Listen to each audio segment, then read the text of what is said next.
Este é o Litera Mais, eu sou a Daniela Feijó, escritora, autora de Mimeses, e no vídeo de hoje nós vamos saber mais sobre o Prêmio Nobel deste ano. Quando Gurna atendeu a chamada telefônica da Comissão do Nobel, ele achou que fosse uma brincadeira. Quando falaram para ele que havia recebido o prêmio, ele achou que fosse tudo um mal entendido, né? Então ele falou isso numa entrevista bem engraçada ali à BBC. Just about before lunch, and this somebody on the phone. You know, these days you get these cold calls, and I thought this is another one of them. And I picked it up, and this guy said, "Hello, you have won the Nobel Prize for Literature." And I said, "Come on, get out of here, leave me alone." Mas a seguir, o autor dedicou o prêmio à África e aos africanos. O anúncio do Nobel ele gerou uma comoção entre os escritores africanos espalhados pelo mundo, né? Seja porque conheciam o trabalho do Gurna, alguns deles, inclusive seus amigos pessoais, seja porque alguns que estavam mais afastados do autor, né, não conheciam assim pessoalmente e tal, que aproveitaram para utilizar o momento e fazer uma chamada para os problemas inerentes ao Nobel, né, principalmente o fato de ser muito centrado na indústria literária, circuito literário americano e europeu. Tá? Gurna, ele é o 7º africano a ganhar o prêmio Nobel. O primeiro foi o algeriano Camus, né? Foi em 1957. E agora, me perdoem a pronúncia, mas eu vou ler os outros aqui, né? A seguir foi a Wole Soyinka, 1986, Naguib Mahfouz, em 1988, Nardine Gordimer, em 1991, J.M. Coetzee, 2003, e Doris Lessing, em 2007. O Abdul Razak, ele nasceu na Tanzânia, ele nasceu em Zanzibar, só que ele deixou Zanzibar quando ele tinha 18 anos, durante a Revolução que derrubou a elite árabe dominante. Ele é de descendência árabe, teve uma perseguição ali com árabes, e ele chegou à Inglaterra como refugiado, e daí ele prosseguiu os estudos dele, se aprofunda nos estudos de inglês também, né, em Canterbury, e depois ele foi para a Universidade do Kent, e ali ele se doutorou com um trabalho sobre critérios de crítica na ficção da África Ocidental.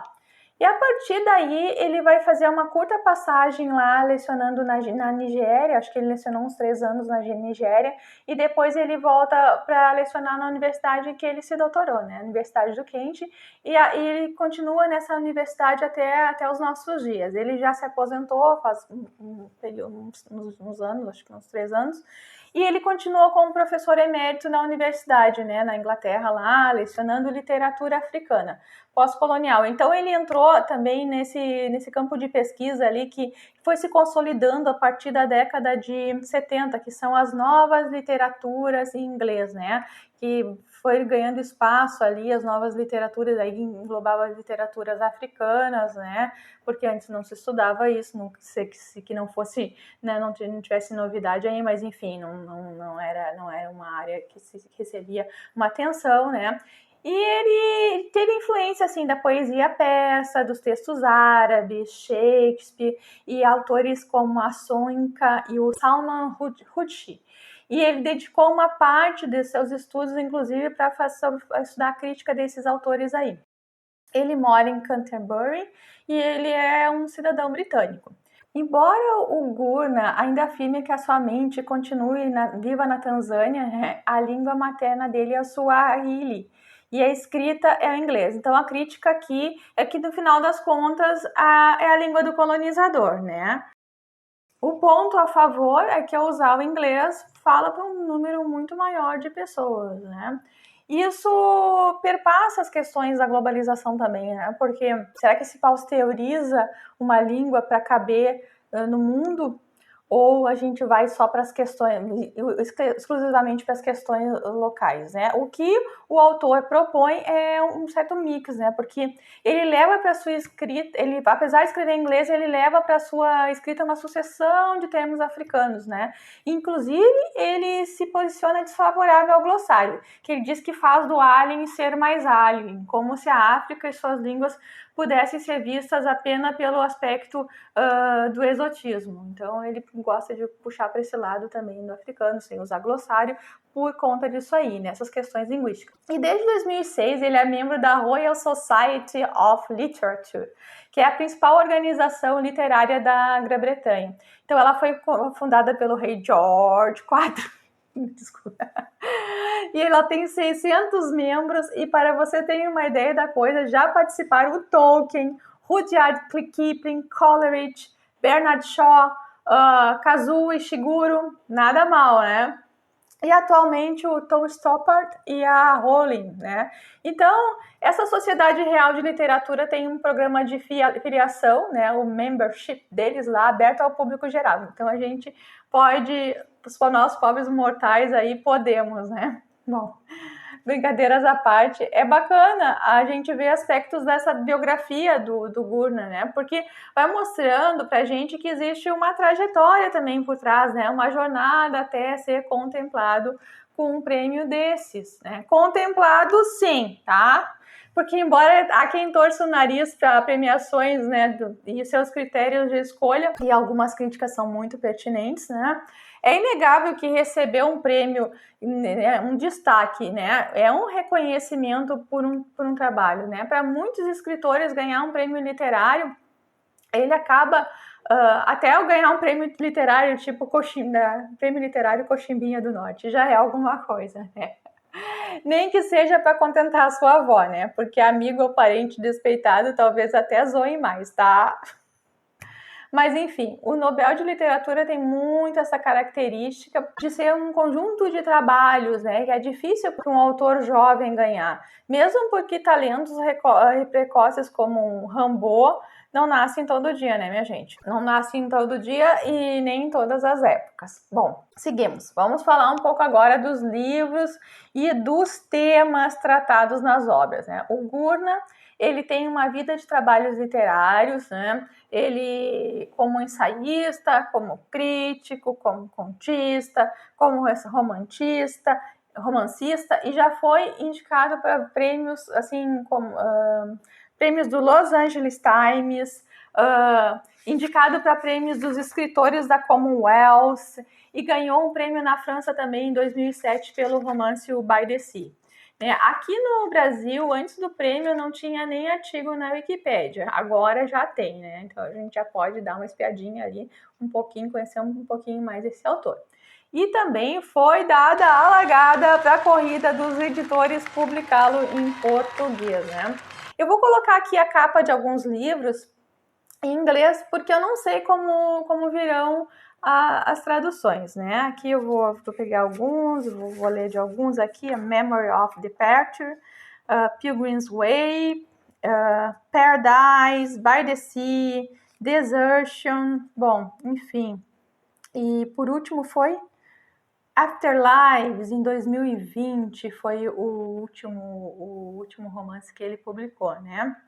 Gente, assim, eu até poderia fazer aqui uma tradução livre, né? Mas isso sempre deu o que falar, né? Uma tradução livre. Por quê? Porque a gente, por exemplo, tem um exemplo clássico que é o Animal Farm, né? Que aqui nós colocamos a revolução dos bichos, né? A Fazenda dos Animais virou para nós a revolução dos bichos. Em Portugal foi traduzido para o triunfo dos porcos. Eu não estou brincando, né? Contar o final.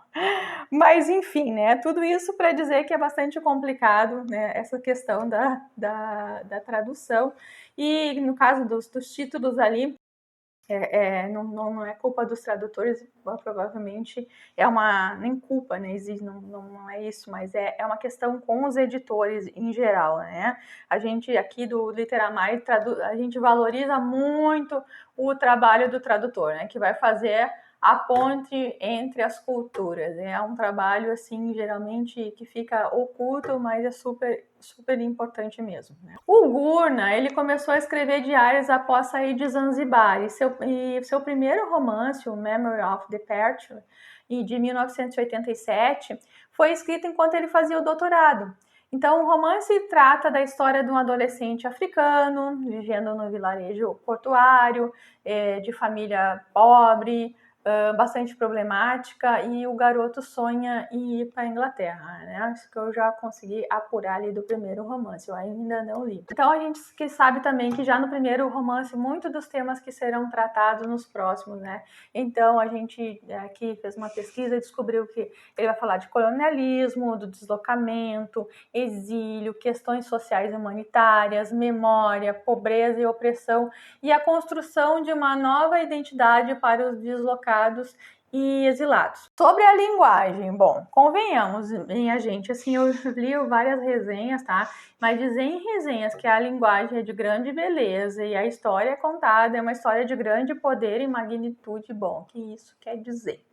Que quer dizer isso? Que quer dizer isso? Quase que tudo, então, que eu li por aí me deixou com essa sensação muito vaga. Então, eu vou ler um livro dele, estou escolhendo, provavelmente será o By the Sea, ainda não... E mais uns 2, para poder fazer uma amostragem aqui e trazer para vocês, né, inclusive as minhas impressões e também da crítica literária a respeito desses livros, para a gente poder fazer um vídeo assim, um pouco mais de preocupação, né, no apuro da linguagem, né, como é que ele se utiliza da linguagem nos seus romances, e também, né, vou explorar um pouco dos temas que são tratados ali, né, já que foi essa primeira pesquisa aqui desse autor, que para mim também não era conhecido, né, então a gente precisa ainda aprender mais sobre as literaturas do mundo, né, literaturas africanas, mas enfim, outras literaturas por aí. Eu vou explorando à medida que eu posso e vou trazer para vocês aqui no canal. Já li bastante coisa. Nós temos um vídeo também aqui de um outro autor africano, Mia Couto, um moçambicano, teve um vídeo do Terra Sonâmbula. Eu vou deixar o card aqui para vocês, tá bom? Se gostaram do vídeo, inscrevam-se aqui no canal, ativa a sinetinha para as notificações. Nós vamos trazer muito mais vídeos. É um canal que está começando, mas eu prometo muitas coisas boas aí pela frente, certo? Obrigada pela sua audiência, um beijo e até breve!